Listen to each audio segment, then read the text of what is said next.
عمر بن عبد with یہ ایک ایسا جنگجو آدمی تھا، عمر اس کی 90 سال ہے. کتنی؟ 90 سال. لیکن طاقت کا عالم یہ تھا کہ 1000 آدمی ایک طرف، قابل توجہ بات، 1000 آدمی ایک طرف اور عمر بن عبد ود ایک طرف. اتنی طاقت کا یہ مالک تھا اور قد کاٹھ والا. اس نے ایک جگہ دیکھا کہ جناب تھوڑی سی جگہ ہے، اس نے ایڑی لگائی وہ گھوڑے کو، گھوڑے نے چھلانگ لگائی اور جناب مدینے کے اندر جو ہے وہ داخل ہو گیا. اس نے آ کے پکارا، ہے کوئی میرے مقابلے میں؟ محمد صلی اللہ علیہ وآلہ وسلم کے ساتھیوں میں سے ہے کوئی میرا مقابلہ کرنے والا؟ آواز آئی نا، حضور کے کانوں تک آئی اور حضور کے صحابہ نے بھی سنی. حضور علیہ السلام نے فرمایا، ہے کوئی تم میں سے جو عمر بن عبد ود کا مقابلہ کرے، اس کی مبارزت طلبی کو قبول کرے؟ کوئی اور سامنے نہیں آیا. ایک ہی وجود ہے جس نے لبیک کہا ہے. وہ کون ہے؟ وہ میرے نبی کا ویر ہے، سنیوں کا پیر ہے، مولا علی ہے. عرض کی یا رسول اللہ، حاضر ہے، قد درمیانہ ہے اور عمر مبارک تقریباً یہ 20 اور 30 کے درمیان ہے، اور اس کی عمر دیکھیں 90 سال کا تجربہ کار، طاقت سے بھرا ہوا، فخر اور غرور سے بھرا ہوا شخص، جس کو اپنی طاقت میں بڑا مان ہے، بڑا گھمنڈ ہے اسے. دوسری دفعہ اس نے پھر کہا، حضور نے فرمایا کوئی اور. پھر اس نے مقابلے کے لیے بلایا، ہے کوئی تم میں سے ایسا شخص جو جنت جانا چاہے؟ عمر بن عبد ود کہہ رہا ہے، ہاں جی، باتیں لگا رہا ہے کوئی تم میں سے ایسا شخص کہ جو جنت میں جانا چاہے؟ میں اس کو پہنچانے کے لیے آیا ہوں. حضور نے پھر جب آواز سنی نہ، فرمایا ہے کوئی تم میں سے؟ پھر کوئی اور نہیں آیا، ایک ہی نام ہے، وہ مولا علی کا نام ہے. پھر اس نے پکارا، حضرت علی رضی اللہ تعالیٰ عنہ نے پھر عرض کیا، یا رسول اللہ صلی اللہ علیہ وسلم، ہم حاضر ہیں. حضور نے فرمایا، اے علی تیاری کر، اے علی تیاری کر.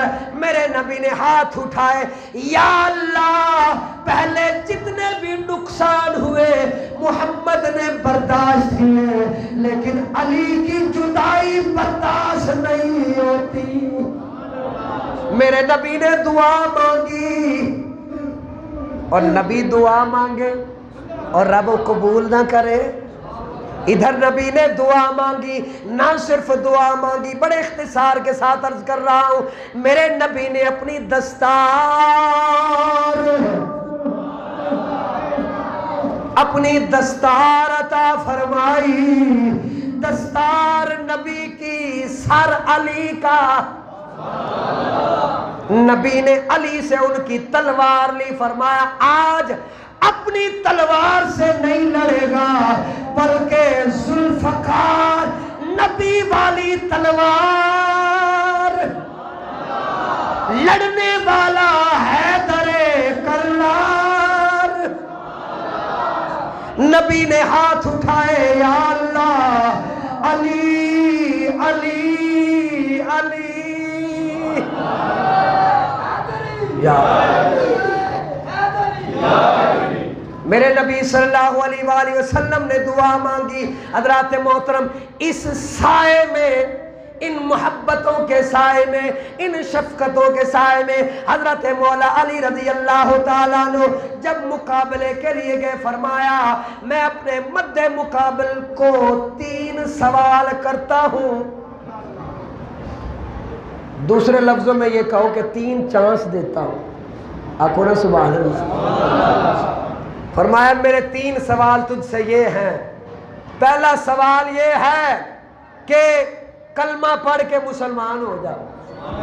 3 باتیں کرتا ہوں اپنے مد مقابل سے، میری پہلی بات یہ ہے کہ کلمہ پڑھ کے مسلمان ہو جا۔ یہ اسلام کا مزاج ہے کہ جاتے ہی مارنا نہیں شروع کرنا، بلکہ اگر دشمن بھی ہو تو اس کو پہلے امن کی دعوت دو، اسے پہلے محبت کی دعوت دو۔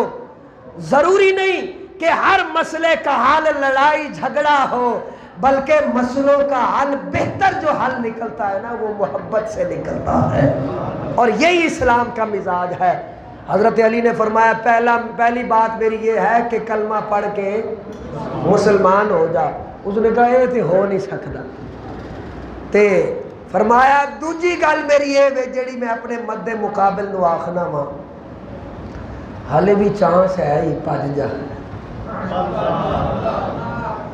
ہلے بھی موقع ہے، کیونکہ تو تے کنفرم جہنمی ہے، ابھی بھی تیرے پاس موقع ہے، بھاگنا چاہے تو بھاگ سکتا ہے۔ اتنی بات کرنا تھا غصے میں لال پیلا کہ تو نے مجھ سے یہ بات کی، ارے میں تو آیا ہی لڑنے کے لیے ہوں۔ آپ نے فرمایا تیسری میری بات یہ ہے کہ مقابلے کے لیے پھر تیار ہو جاؤ۔ اللہ اکبر۔ روایات کے اندر آتا ہے اس نے پہلا وار کیا، حضرت مولا علی رضی اللہ تعالیٰ عنہ نے ڈھال کے ذریعے سے اسے روکا، دوسرا اس نے وار کیا، پھر ڈھال کے ذریعے سے روکا، تیسرا وار کیا، ڈھال کو چیرتا ہوا حضرت مولا علی کے کندھے کو زخمی کر گیا، اور جو زخمی شیر ہوتا ہے پھر اس کو کوئی جتنا بھی روکے وہ رکتا نہیں ہے، اور یہ کوئی عام شیر نہیں ہے، یہ اللہ کا شیر ہے۔ یہ کس کا شیر ہے بولو؟ یہ اللہ کا شیر ہے، اسد اللہ الغالب، اللہ کا شیر بھی ہے اور غلبہ پانے والا بھی ہے۔ جب ہلکا سا زخم آیا، اللہ اکبر، حضرت مولا علی رضی اللہ تعالیٰ عنہ نے ایسے جو وار کیا، اس نے ڈھال کی، اور وار ایسا وار تھا ڈھال کو چیرتا ہوا، سر کو چیرا، سر کو چیرا، سینے کو چیرتا ہوا، اس کی پسلیاں چیرتا ہوا، حتیٰ کہ اسے 2 ٹکڑوں میں جدا کر دیا۔ شاہ مردان شیر یزدان قوت پروردگار، لا فتح الا علی، لا سیف الا ذوالفقار۔ مولا علی دا کارنامہ ہے، اللہ اکبر، جس سے نبی بھی خوش ہے، جس سے اللہ بھی